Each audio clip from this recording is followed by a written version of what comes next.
Bismillahirrahmanirrahim. Alhamdulillah wassalatu wassalamu ala Rasulillah wa ala alihi wa ashabihi ajma'in. Alhamdulillah, kita sambung lagi mudzakarah kitab Matan Safinatul Najah, dan telah kita sampai pada perbahasan nawaqidul wudu arba'atu asya'. Perkara yang membatalkan wudu ada 4 perkara. Nawaqid jamak kepada naqidun. Naqidani nawaqidu. Maknanya ialah ma yuzilu syai'a min aslih. Satu perkara yang menghilangkan sesuatu daripada asalnya. Okey.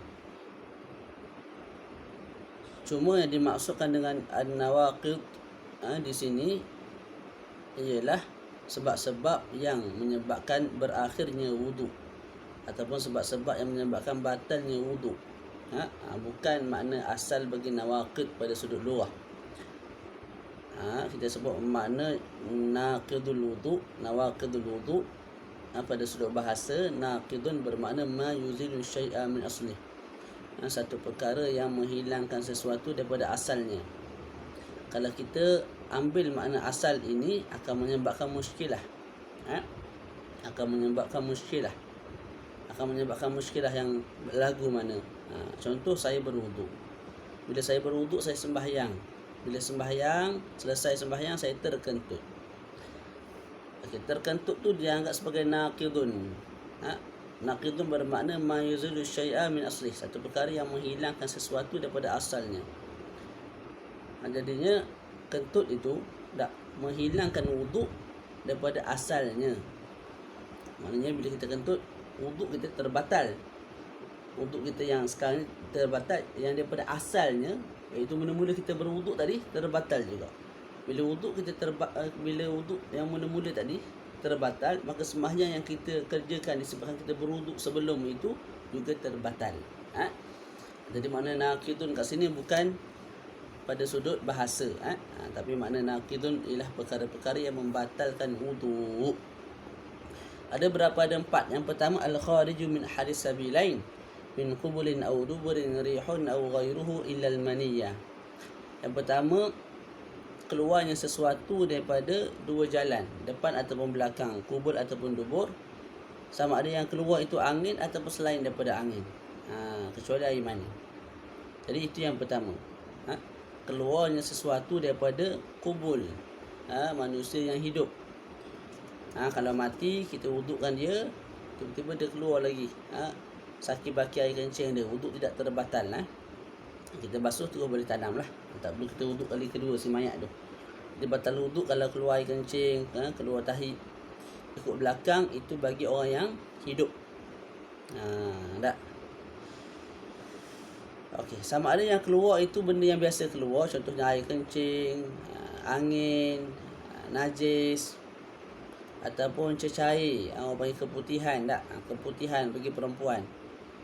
Juga membatalkan wuduk kalau keluar ke tempat yang wajib dia basuh ketika mana dia istinja. Keputihan bagi perempuan kalau keluar ke tempat yang wajib dia basuh ketika mana istinja, mana ke zahir farash, ketika itu membatalkan juga wuduknya. Okey. Ataupun yang keluar itu benda-benda yang jarang keluar daripada kemaluan depan ataupun belakang. Contohnya ulat keluar, darah, batu. Batu apa tu, kita panggil batu karang, jarang keluar benda tu. Juga batal wuduk. Illal maniyah, kecuali kalau keluar tu air mani, maka tidak batal wuduk. Cuma air mani tidak membatalkan wuduk dengan beberapa syarat. Pertama, air mani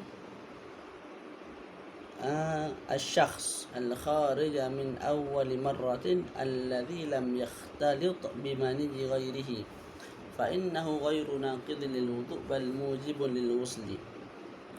Air mani yang tidak membatalkan wuduk ialah air mani seseorang, air mani sendiri, air mani sendiri, yang tidak bercampur. Ataupun kita baca dulu, illa mani syakhsi al-kharija min awwal marrah. Air mani yang tidak membatalkan wuduk ialah air mani yang keluar buat kali pertama. Itu. Tak seseorang tu berfikir bukan keluar air mani, wuduk dia tidak terbatal. Tapi kalau air mani tu dia ambil semula, dia masuk ke dalam kemaluan dia dengan pisau gari. Lepas tu air mani tu keluar buat kali kedua lah. Ketika itu membatalkan wuduk. Jadi air mani tidak membatalkan wuduk dengan syarat. Pertama, hendaklah air mani tu keluar buat kali pertama. Kalau dah keluar air mani, dia ambil pula letak dalam kemaluan dia. Lepas tu keluar kali kedua air mani itu, ketika itu membatalkan wuduk. Lam yaqtalit bimani ghairihi. Syarat yang kedua, air mani itu tidak bercampur dengan air mani orang lain. Mesti air mani dia seorang-seorang. Tu air mani dia seorang-seorang. Kalau air mani dia bercampur dengan air mani orang lain, tak, ketika itu membatalkan wuduk. Macam mana air mani seseorang bercampur dengan air mani seseorang yang lain? Contoh isteri, dia bersama suami. Bila bersama suami, isteri itu puas. Mana isteri itu keluar air mani. Suami pun puas, suami pun keluar air mani. Okey. Bila dah berlaku persetubuhan tu, mereka pun mandi wajib sembahyang. Tak. Lepas sembahyang tu, contohlah lepas sembahyang tu, tiba-tiba keluar lagi air mani daripada kemaluan isteri. Saki baki air mani yang tadi, pesan daripada bersetubuh. Okey, air mani yang keluar daripada kemaluan isteri itu, adakah air mani isteri sahaja ataupun air mani suami sekali? Kita jawab, air mani itu ialah air mani suami beserta isteri. Sebab apa? Sebab suaminya puas, dia pun puas. Jadi air mani yang keluar itu air mani isteri dan juga air mani suami. Baki air mani suami dan juga air mani isteri. Maka ketika itu batal wuduk isteri bila keluar air mani kali kedua tu lah, yang keluar selepas sembahyang tu. Tu.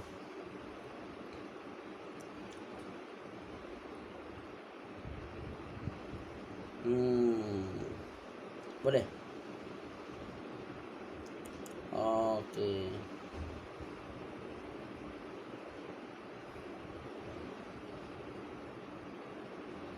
Begitu juga kalau isteri tidak puas tapi suami puas.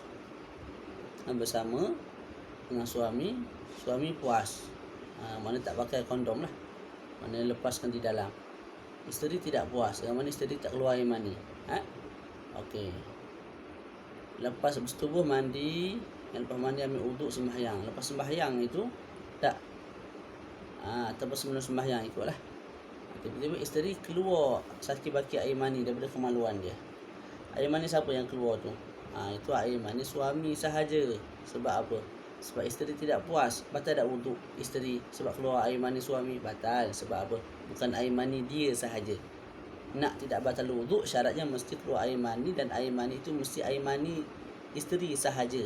Mana air mani seseorang itu sahaja tanpa bercampur dengan air mani orang lain. Dengan makna kalau bercampur dengan air mani orang lain ataupun air mani orang lain sahaja yang keluar daripada kemaluan dia, maka batal wuduk, tapi tidak mewajibkan mandilah. Okey, kalau keluar tu air mani orang lain.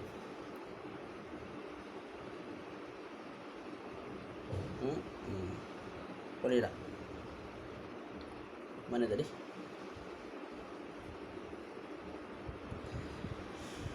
Allah. Okey, kalau ini berpindah kepada masalah kalau kemaluan tertutup. Tertutup kat sini maksud dia bukanlah mesti ada daging yang menutup lubang depan tu. Tak. Tertutup kat sini air kencing tak keluar ikut kemaluan depan. Kalau tertutup maka ada dua keadaan. Pertama, tertutup sejak lahir. Yang kedua, tertutup ketika umur 19 tahun, umur 20 tahun, umur 30 tahun. Mana baru tertutup. Lahir-lahir molek. Lepas beberapa ketika datang penyakit tertutup kemaluan depan, waliyadzubillah. Ada dua masalah. Kalau sejak lahir kemaluan dia dah tertutup, mana kencing tu tak boleh kencing ke bawah tu. Kena kencing ikut tempat lain, lubang lain. Tu. Ketika itu ada khilaf antara Imam Ramli, Imam Ibnu Hajar. Imam Ramli sebut keluar sahaja daripada mana-mana tempat selain daripada rongga, selain daripada hidung, selain daripada mulut, selain daripada telinga, maka batal wuduk. Contoh kita buat lubang di perut, di bawah kemaluan, di atas kemaluan, tu keluar air kencing kat situ, batal wuduk. Kalau keluar ikut rongga, mana keluar air kencing ikut mulut, ikut hidung, contohlah ni. Tak? Tu sekadar contoh supaya kita mudah faham. Ketika itu tidak batal wuduk. Imam Ibnu Hajar sebut apa? Kalau kemaluan dia tertutup sejak lahir, maka keluar ikut mana air kencing. Sama ada ikut rongga ataupun ikut sama ada ikut rongga ataupun bukan ikut rongga, batal wuduknya. Dengan mana di sisi Imam Ibnu Hajar, keluar air kencing ikut hidung, ikut mulut, ikut mata, apa semua tu batal wuduk. Ikut rongga batal wuduk. Itu yang pertama. Kalau tertutup kemaluan tu mendatang, ketika umur 30 tahun barulah datang sakit yang menyebabkan kemaluan depan dia tak boleh guna dah, tertutup. Tu ketika itu tidak batal wuduknya, kecuali lah kalau air kencing keluar di bawah satu lubang yang dibentuk di bawah daripada pusat. Pusat, di bawah pusat tu dibuat satu lubang. Air kencing keluar ketika air kencing keluar daripada lubang yang dibuat di bawah pusat, ketika itu batal wuduknya. Kalau lubang tu dibuat kat sini, kat dada, atas pusat, tak perut tapi atas pusat, tidak batal kalau keluar air kencing ikut situ. Okey. Masalah yang ketiga, kalau kemaluan boleh guna, boleh ada. Tak.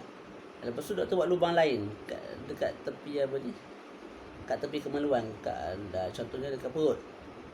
Ataupun ada penyakit apa menyebabkan berlubang dia punya perut, contohlah. Tak.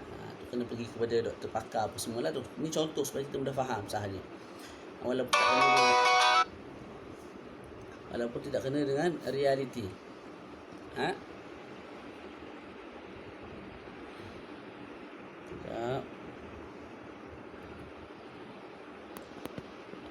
Okey.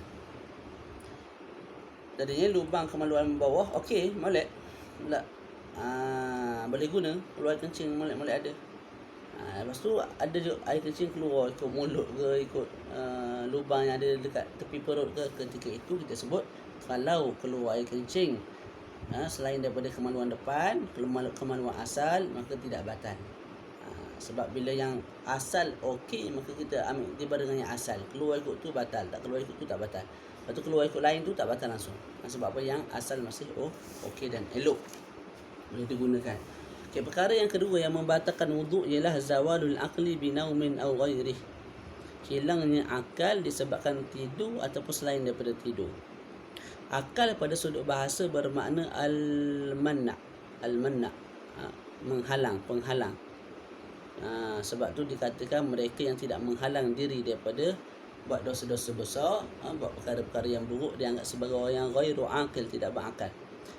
Pada sudut syarak, akal bermakna satu sifat semula jadi, tabi'iyah, ghariziyah, yang dengan sifat tu bila ada pada seseorang menyebabkan dia tahu perkara-perkara daruri. Bila mana dengan syarat anggota badannya sihat. Tangan dia sihat, bila dia pegang benda panas dia rasa panas. Hidung dia sihat, kalau dia bau benda sedap, dia pun kalau dia bau nasi ayam, rasa bau lah nasi ayam.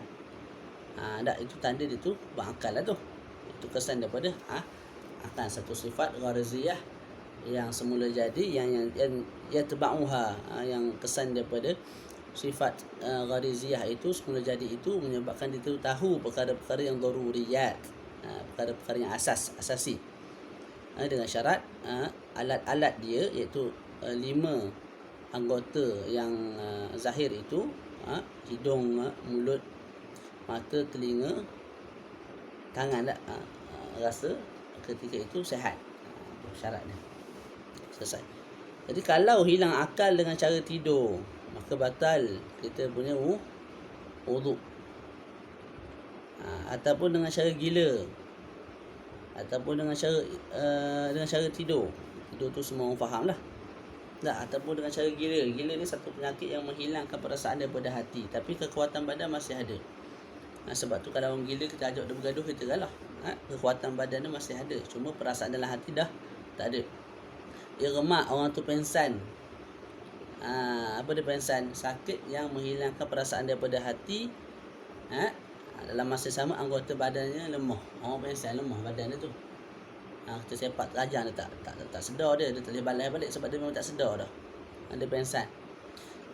Begitu juga kalau hilang akal, hilang tamyiz dengan cara sarak. Sarak ni ialah sawan. Sakit yang lebih kurang dengan gila. Bila orang tu kena penyakit ni, dah kata sembam ke bumi, keluar buih ke mulut. Tak. Ataupun ada hilang tamyiz, hilang akal dengan cara mabuk. Mabuk ni sakit di akal, khabal, kecacatan di akal. Sambil-sambil dia kaya tu dia rasa syok. Dia kaya rasa seronok. Dalam masa yang sama dia sebut tu bukan-bukan. Dia sebut ni dia pun tak sedar apa yang dia sebut. Itu sukar, mabuk. Sukru. Kalau hilang akal, hilang tamyiz dengan cara gila, dengan cara tidur, pengsan, mabuk, apa tadi, sawan, itu perkara yang membatalkan wuduk. Okey. Cuma perlu diingat, wuduk para nabi tidak akan terbatal dengan cara tidur ataupun pengsan. Sebab walaupun mereka pengsan, walaupun mereka tidur, hati mereka tidak tidur, maka tak batal wuduk mereka. Kita tidur, hati tidur, mata tidur, semua tidur. Para nabi, para anbiya, matanya pejam, hatinya celak. Pengsan, mata terpejam, hatinya celak. Okey. Pengsan hanya memberi kesan pada anggota zahir sahaja. Hati mereka kekal celak mengingati Allah Ta'ala, sedar mengingati Allah Ta'ala. Dan selain daripada dua ini, selain daripada pengsan dan juga tidur, tidak berlaku ke atas para rasul. Nabi tak pernah sakit sawan ataupun gila, ataupun mabuk, tak pernah. Yang berlaku, yang harus berlaku, tidur dan juga pengsan. Illa nauma qa'idin mumakkinin maq'adahu minal ard. Jadi kita sebut yang kedua yang membatalkan wuduk ialah hilangnya akal, hilangnya tamyiz dengan tidur dan selain tidur, kecuali kecuali ni hanya untuk tidur. Bukan untuk gila, bukan untuk mabuk, bukan untuk pengsan, bukan untuk sawan. Kecuali ini hanya untuk tidur. Kecuali tidur yang papan punggungnya rapat ke bumi, itu illa nauma qa'idin. Kecuali tidur orang yang duduk yang papan punggungnya rapat ke bumi, sekira-kira tak boleh keluar angin ikut bawah. Tu. Mumakkin ni maknanya dia tidur lagu ni. Tidur lagu ni papan punggung dia tu. Papan punggung bermaksud lubang punggung. Bukan papan tepi tu, tak, lubang punggung. Lubang punggung tu melekat ke bumi. Melekat ke bumi sekira-kira tidak ada ruang untuk keluar angin. Sebab tu ulama kita ada yang tambah syarat yang lain untuk tidak batal wuduk. Dengan cara tidur mesti dia tu badan okey, tak terlalu gemuk, tidak terlalu kecil. Sebab kalau kurus sangat, bahagian punggung tu jadi lagu ni. Sebab tidak ada daging. Bila tidak ada daging, tengah tu ada ruang untuk keluar angin. Batal wuduk kalau tidur lagu ni sekalipun. Tidak terlalu gemuk, sebab kalau gemuk daging keluar banyak, daging bertemu daging menyebabkan ada ruang juga sikit kat situ, menyebabkan boleh keluar angin juga, maka batal wuduk. Jadi orang yang lagu mana tak batal wuduk? Orang yang standard badannya yang menyebabkan dia punya lubang punggung betul-betul rapat ke bumi. Ketika itu tidur lagu ni tak batal wuduk. Dengan syarat lain, tidur lagu ni, bangun pun lagu ni juga. Jangan tidur lagu ni bangun-bangun dah menarak. Ketika itu batal wuduk. Tu. Selesai. Okey, tak batal wuduk walaupun kita tidur muhtabian. Muhtabian ni lagu ni. Tak. Tidur. Kalau para habaib dia ihtiba, dia ambil ridak tu diikat. Lepas tu dia berzikir la ilaha illallah. Tak, itu ihtiba. Juga tak batal wuduk sebab papan punggung memang rapat ke bumi. Bumi kat sini semua benda lah, bukan mesti tanah. Sejadah ke, atas lantai ke, atas motor ke, atas kereta ke. Tak. Okey. Na'am law akhbarahu ma'sumun aw adalun bi khuruji naqidin intaqada wudu'uhu inda Ibn Hajarin wa khalafahu ar-Ramli fil adli. Benar. Benar. Kalau ada orang maksum ataupun orang adil, jadi khilaf ni Ibn Hajar Imam Ramli khilaf. Gaduh sama dua orang ni. Tak. Kalau kalau orang maksum, Nabi lah maksum ni, tak ada orang lain dah. Ataupun orang adil, contoh kita insya-Allah orang adil. Tak. Datang bagi tahu orang yang tidur, kamu tadi tidur. Tapi aku dengar bunyi angin, kamu kentut. Imam Ibn Hajar sebut batal wuduk kita. Orang yang kita beritahu tu. Tak. Contohlah kita tidur. Lepas tu datang Nabi ataupun orang yang adil dia beritahu, kamu solat tidur tadi kentut. Aku dengar bunyi tu. Maka batal. Imam Ramli sebut kalau Nabi datang bagi tahu betul batal. Tapi kalau orang adil datang bagi tahu, kata kita batal wuduk sebab kita kentut ketika tengah tidur, maka tak batal juga. Jadi Imam Ibn Hajar sebut Kalau yang datang tu Imam Ramli, kalau yang datang tu orang yang adil ataupun orang yang maksum, batal wuduk kita. Imam Ramli sebut orang yang maksum saja. Kalau datang beritahu wuduk kamu batal, wuduk kita secara automatik batal. Yang ketiga perkara yang membatalkan wuduk ialah iltiqa'u basyaratai rajulin wa imra'atin kabirain ajnabiyain min ghairi ha'ilin. Bertemunya dua kulit lelaki dan perempuan yang besar, dua-dua tu dah besar, dan dua-dua tu ajnabiyain, orang asing tanpa berlapik. Tu. Ini sentuh kulit ke kulit. Tak bertemunya kulit dengan kulit, lelaki dengan perempuan. Tu. Dengan makna kalau bersentuh selain daripada kulit tak batal. Sentuh daripada kulit tidak batal. Kita sentuh kulit orang yang asing daripada kita, bukan mahram kita. Contoh bini kita sentuh dia, batal wuduk kita sebab sentuh kulit dia. Tapi kalau kita sentuh bukan kulit, apa bukan kulit? Lahmul asnan, gusi. Gusi bukan kulit. Kita sentuh gusi bini kita, sentuh seminggu tak batal. Sentuh lidah bini kita tak batal. Sentuh rambut bini kita, sentuh gigi, sentuh kuku, tak batal. Ibnu Hajar dia tambah perkara lain yang tidak dianggap sebagai kulit. Kalau sentuh dalam ni, batinul ain, dalam ni, dalam mata ni, buka mata tu sentuh dalam, tak batal. Di sisi Imam ni sebut batal. Kalau tulang, contohlah ada accident, perempuan tu patah tulang keluar sampai daripada dia punya kaki. Kita mari kita sentuh tulang tu. Imam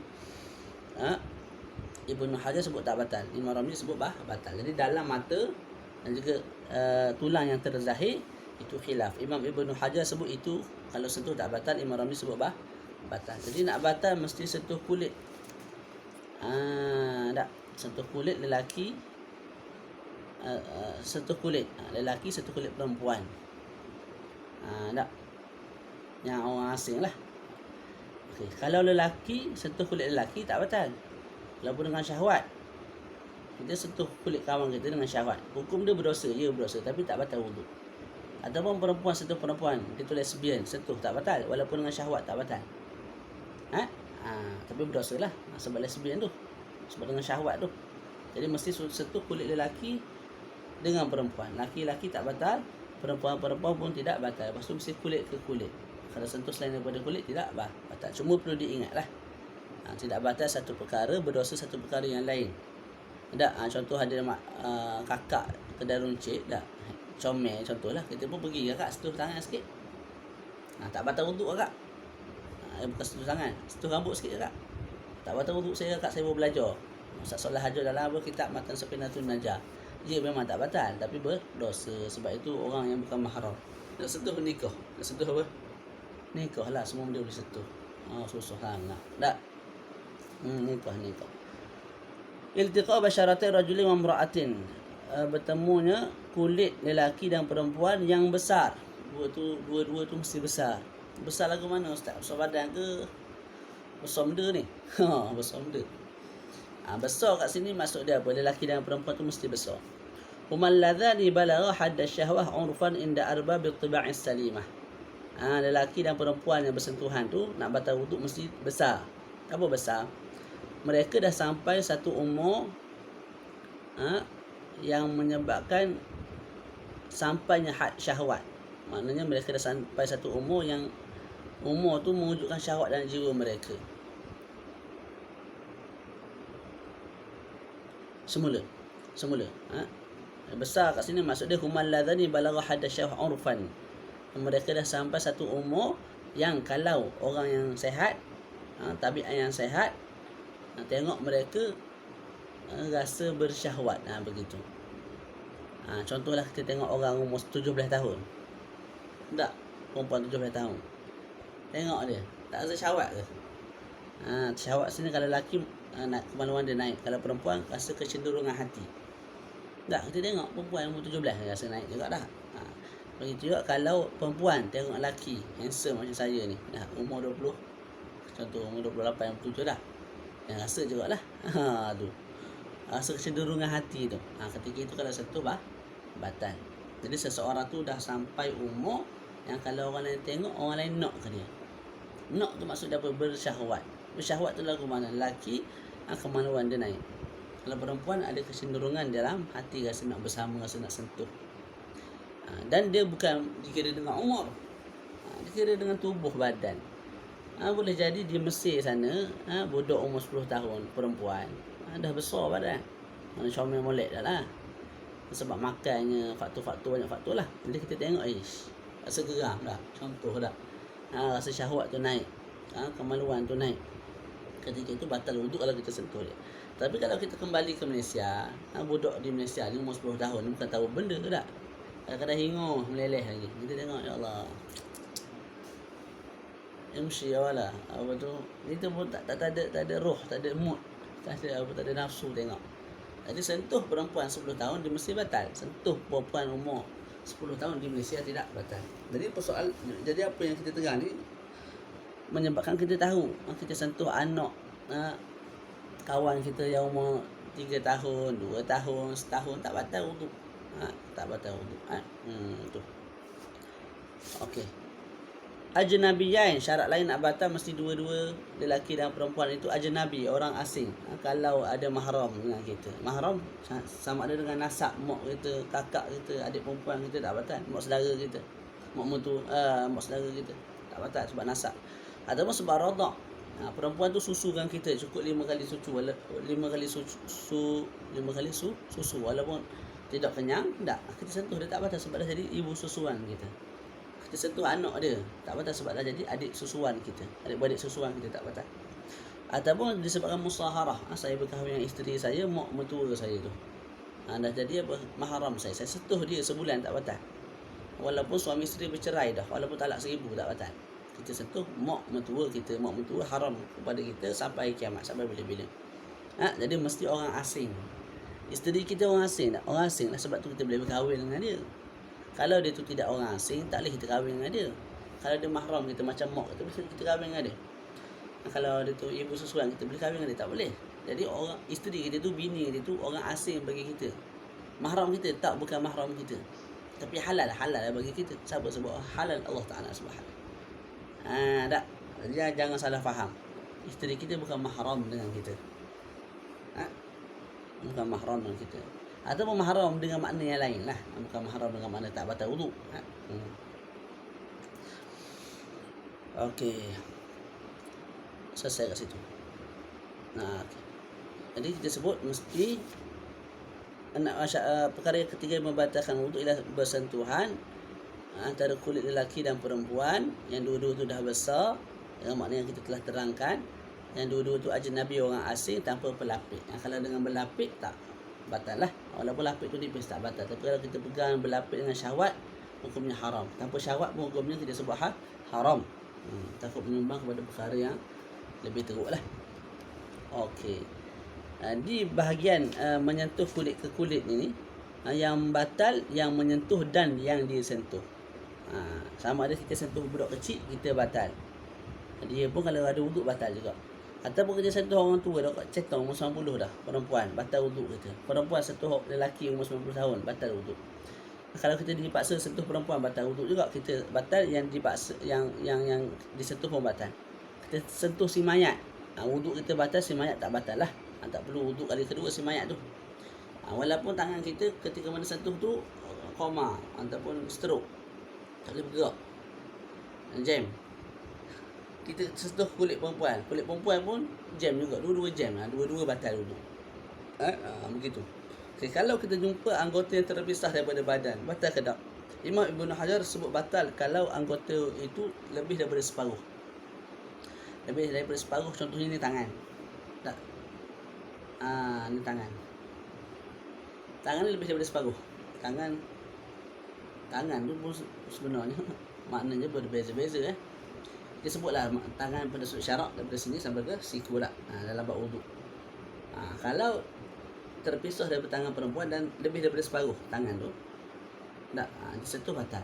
Tapi kalau kurang daripada separuh, mana bahagian jari sahaja yang ada, kita sentuh tak batal. Allah Alam. Contoh kaki, kalau separuh daripada kaki dan ke atas, kita sentuh batal. Kalau kaki tu mungkin 1/4 terpotong, kita sentuh yang 1/4 tu tak terbatal. Itu di sisi Imam Ibn Hajar. Dalam Taqrirat Sadidah disebut fauqan nisf tu apa? Di atas surah, di atas pusat. Mana kalau sentuh anggota badan yang terpisah daripada perempuan, yang anggota badan tu atas daripada pusat, tangan, muka apa semua tu batal. Tapi kalau di bawah pusat, contoh terpisah kaki perempuan, kaki mana-mana ada seketul, kita sentuh tak batal. Itu dalam Taqrirat Sadidah. Cuma Habib Ahmad Al-Maqdisi sebut yang itu salah. Yang itu salah. Allah Alam. Kalau ada pembetulan sila bawa lah. Okey.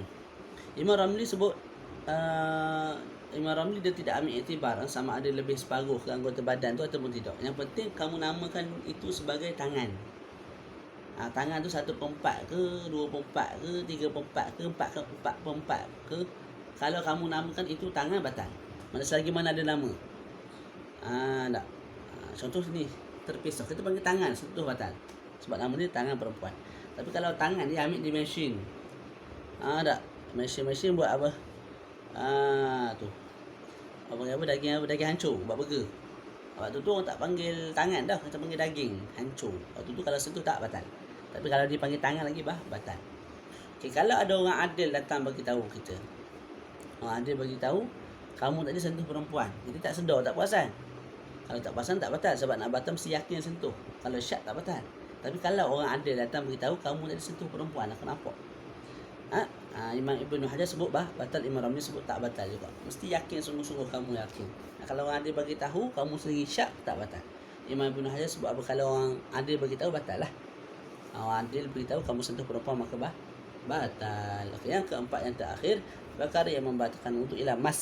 Tadi lams, ini mas. Tadi dengan lamsun, ini masun dengan mim. Masu qubulil adami aw halqati duburihi bi batnir rahati aw butunil asabi'. Tu. Menyentuh kemaluan anak Adam ataupun lubang dubur dengan batin tapak tangan dan juga batin jari jemari. Itu. Jadi bab menyentuh kemaluan ni lain sikit dengan bab sentuh kulit. Nanti kita akan bagilah perbezaan antara menyentuh kemaluan dengan menyentuh kulit. Ada 8 perbezaan, kita akan sebut satu persatu. Jadi yang keempat yang membatalkan wudu ialah sentuh kemaluan anak Adam. Tu. Sama ada kemaluan lelaki yang batal kalau sentuh batang kemaluan. Kalau sentuh telur tak batal, sentuh bulu kemaluan tak batal.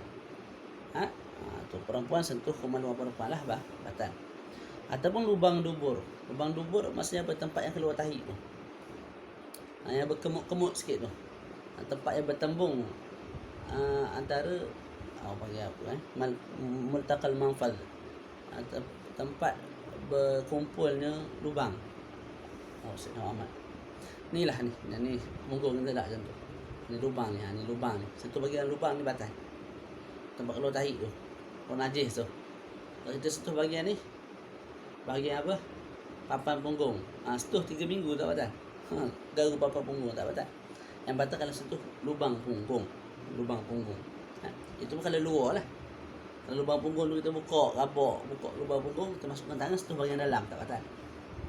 Mesti luar lubang punggung. Ni lubang punggung ni luar tu. Jadi yang batal kalau sentuh batang kemaluan lelaki dan juga lubang dubur. Sentuh batal dengan apa?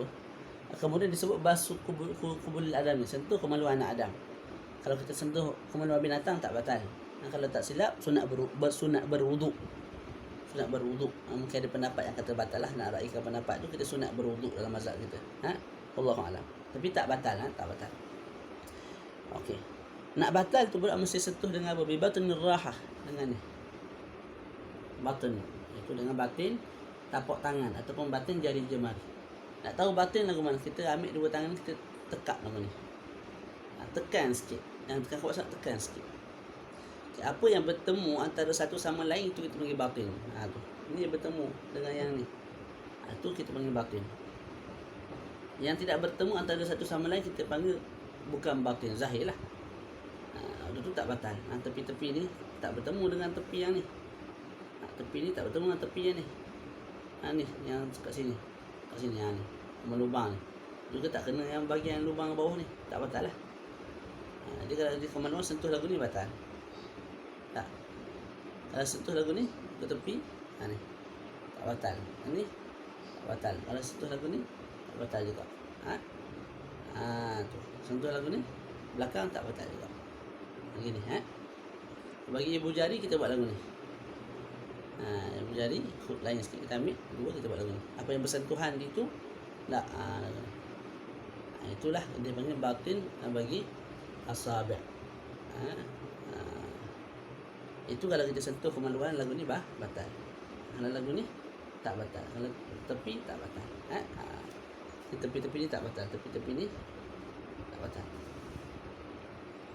Okey. Selesai kat situ.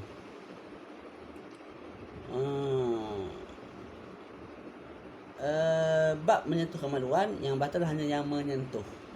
Yang menggunakan tangan tu dia sentuh. Yang gunakan tangan tu walaupun dia tu dipaksa. Saya dipaksa untuk sentuh kemaluan orang. Saya ni dipaksa, saya batal. Sebab apa? Saya yang guna tangan saya. Yang saya sentuh kemaluan dia tu, pemilik kemaluan tak batal wuduknya. Okey, kemaluan terpotong. Kalau kita sentuh batal tak? Pergi ke pasar jumpa kemaluan, tepi jalan sentuhlah. Kita sentuh kemaluan tu. Kalau nama dia masih kemaluan batal. Tapi kalau tidak dipanggil kemaluan, contoh dia dah dilanggar oleh lori kereta hancur lebur dah. Orang tak panggil kemaluan dah. Orang panggil daging tak, daging hancur. Daging cincang. Itu tu tak batal kalau kita sentuh. Mahalul jabi juga batal kalau kita sentuh. Apa mahalul jabi ni? Kemaluan contoh. Kita potong daripada pangkal ni. Yang berbaki tu, yang berbaki akan jadi lagu ni lah. Kita sentuh situ, batal juga. Mana pangkal tempat yang dipotong kita sentuh batal juga. Okey. Berbeza kalau kulub. Kulub kita sentuh kalau bersambung dengan kemaluan lagi, tidak dipotong, batal wuduk kita. Tapi kalau kulub tu dah dipotong, dah dibuang, kita sentuh yang dah terpisah daripada kemaluan, ketika itu tidak batal. Okey, kesimpulannya ataupun tambih satu peringatan daripada apa yang telah kita terang, kita dapat perbezaan antara menyentuh kemaluan dengan menyentuh kulit ke kulit. Menyentuh kulit ke kulit ialah perkara ketiga yang membatalkan wuduk. Menyentuh kemaluan dalam kitab ni ialah perkara yang keempat yang membatalkan wuduk. Antara keduanya itu ada 8 perbezaan. Kita tengok, boleh tengok dalam rajaan. Yang pertama, kalau sentuh kemaluan, yang menyentuh kemaluan sahaja batal. Yang disentuh kemaluannya tidak batal. Tapi kalau sentuh kulit ke kulit, yang menyentuh pun batal, yang disentuh kulitnya pun batal. Yang kita sentuh isteri kita batal, wuduk isteri kita pun batal.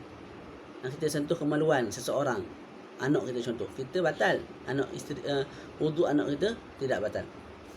Yang kedua, annahu la yusyaratu fil masi ikhtilafun naw'. Tidak disyaratkan pada sentuh kemaluan berbeza jenis. Lelaki sentuh kemaluan sendiri, lelaki sentuh kemaluan lelaki, batal wuduk. Tapi kalau sentuh kulit mesti lelaki dengan perempuan. Lelaki sentuh kulit lelaki tak batal, perempuan sentuh kulit perempuan pun tidak batal. Yang ketiga, kalau sentuh kemaluan boleh berlaku walaupun seorang diri, dia sentuh kemaluan dia batal. Tapi kalau menyentuh kulit ke kulit, nak tak nak mesti dua orang. Mana boleh sentuh kulit sendiri lagu ni batal? Tak batal. Kulit sendiri.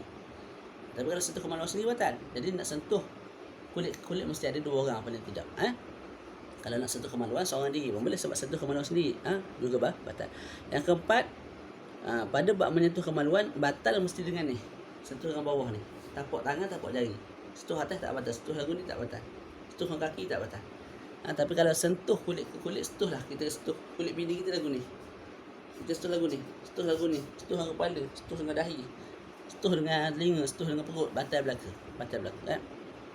Yang kelima, sentuh kemaluan batal walaupun masing-masing tu bukan ajnabi, mana mahram. Mana kita sentuh kemaluan anak kita batal walaupun kita mahram dengan dia. Tak. Tapi kalau bab sentuh kulit ke kulit mesti dua-dua tu orang asing. Kalau mahram tak batal sentuh kulit. Sentuh kulit ayah mak kita, adik kita tak batal.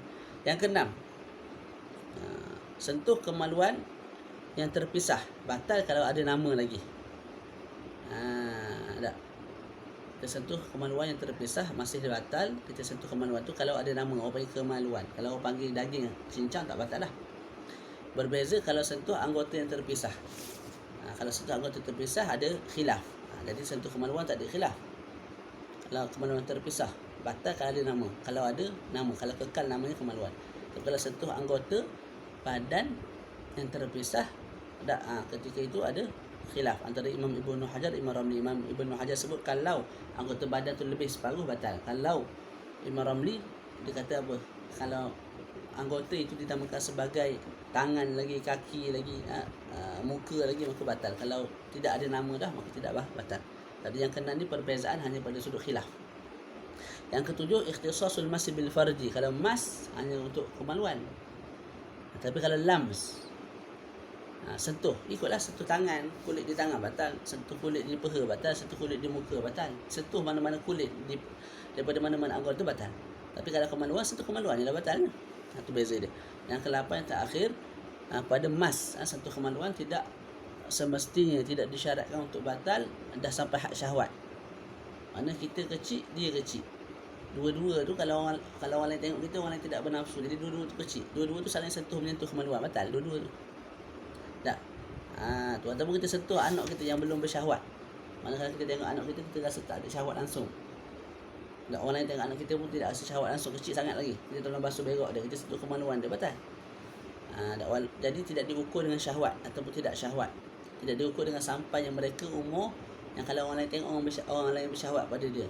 Tak diukur sebegitu. Tapi kalau sentuh kulit ke kulit, kita sebut dah tadi, mesti disyaratkan kedua-duanya besar, iaitu kedua-duanya dah sampai satu umur yang kalau orang lain tengok, orang lain rasa nak kepada mereka, rasa bersyahwat kepada mereka. Selesai sampai situ, insya-Allah nanti kita sambung lagi muzakarah kitab Matan Safin Najah pada perbahasan perkara-perkara yang diharamkan bagi orang yang batal wudu. Wassallallahu ala sayyidina Muhammad wa ala alihi wa sahbihi wa barik wasallam. Alhamdulillahirabbil alamin.